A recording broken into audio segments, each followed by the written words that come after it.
The police allegedly lobbed tear gas canisters across the border and fired live. The thing about history is it doesn't always knock before it walks in. Sometimes it just barges through the door, uninvited, messy, and impossible to ignore.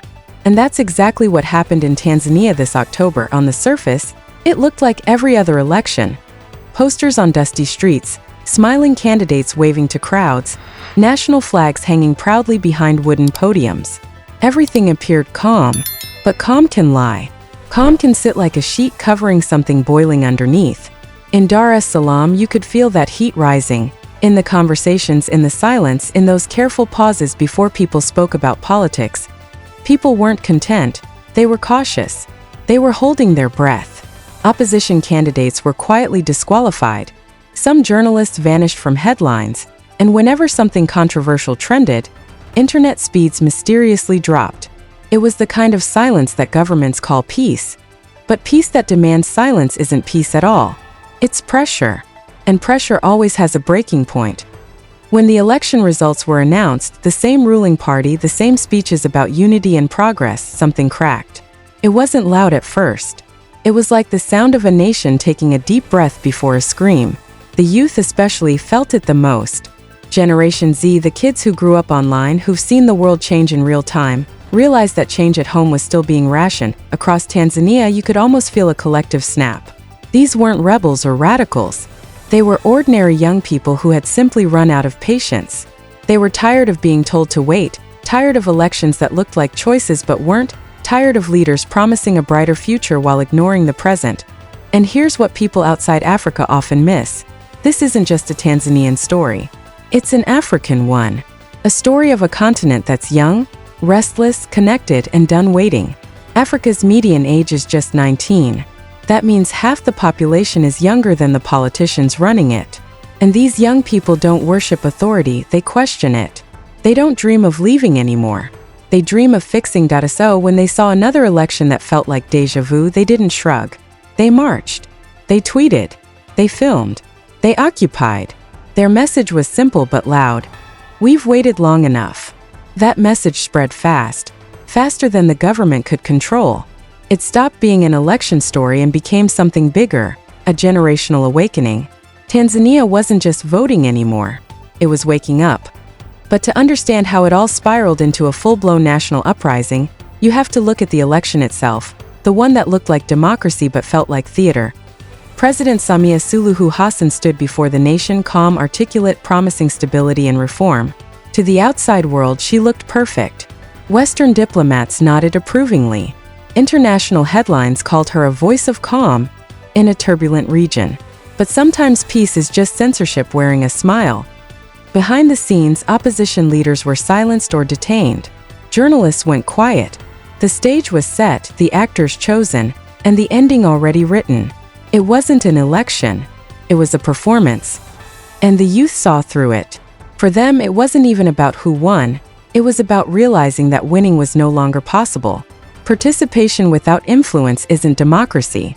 It's decoration. It's a system with the batteries taken out. And when the same Western nations that preached democracy stayed silent, the betrayal cut deeper. The same governments that hold seminars on civic freedom called Tanzania's election peaceful. Peaceful for whom? For the powerful, maybe. Because silence can be violent too. For Gen Z, this was personal. They'd been told to trust the system, but the system never trusted them. So when the results came in, something inside them said, enough. Tweets turned to threads.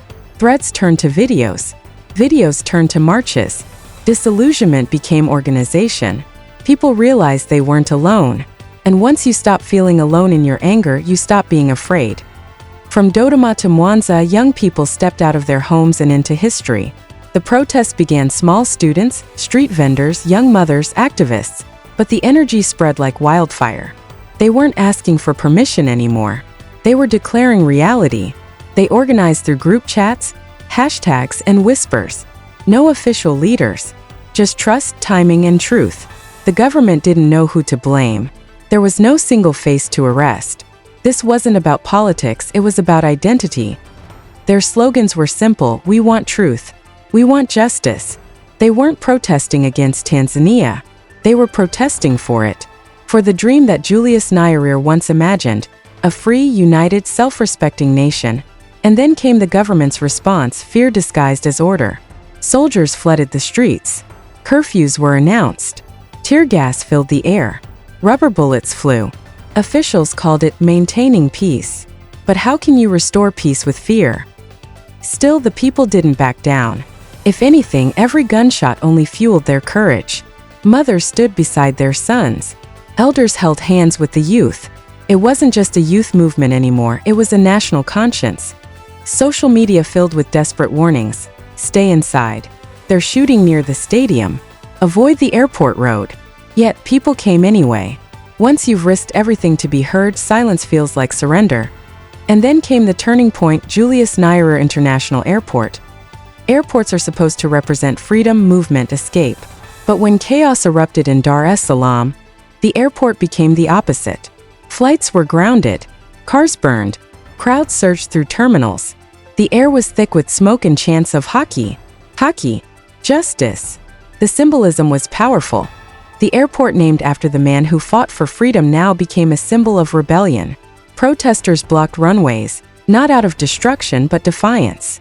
If we can't move forward, they shouted, no one will. For once, even the rich couldn't fly away. Politicians, businessmen, foreign diplomats, they were trapped too. Everyone was in the same storm. The government's next move was predictable: blackout. Shut down the internet. Cut the signal. Pretend the story isn't happening. But it's 2025. You can't silence an entire generation. That is the internet. VPNs, satellite links, journalists abroad. The story leaked out anyway. Within hours, Tanzanian voices echoed across Africa. Kenyans spoke up. Nigerians joined in. Ghanaian activists streamed live solidarity vigils. The continent was watching. And for the first time in a long time, Africa didn't look away. It listened. It stood together. Hashtags like #Tanzania uprising and #Africa Awaken started trending. The governments wanted silence. What they got instead was an echo, an entire continent saying, we hear you. And while Africa united, the rest of the world did what it always does, issued statements. We are deeply concerned. We urge calm. We call for dialogue. You could almost feel the copy-paste fatigue. It's like there's a template ready, just change the country name and press send. When people are bleeding, you don't ask them to calm down. You ask who hurt them. But once again, the world chose neutrality. And neutrality, when you have power, is not neutral. It's a side. Western nations issued travel warnings instead of moral support. The same governments that fund democracy programs in Africa were now warning tourists to stay away. The hypocrisy was blinding. But this time, something was different. The silence didn't kill the movement. It clarified it. Tanzanians began realizing that real freedom can't depend on outside validation, that no savior is coming, that Africa must be its own defender. Across the continent, that idea spread, quietly but powerfully. Africans began to see their struggles as connected, their futures intertwined. They started realizing that the world doesn't define their worth, they do. And maybe that's what frightens the powerful the most. A continent that no longer waits for applause to believe it's right. Tanzania today stands at a crossroads. What happens next could define not just its future, but Africa's. Because every generation has a moment when it decides whether to whisper or to scream. Tanzania's youth have chosen to scream, not out of hate, but out of hope. And in that scream, the whole continent is starting to wake up. So let me ask you, if your voice was silenced, would you still whisper? Or would you shout until the world finally listened?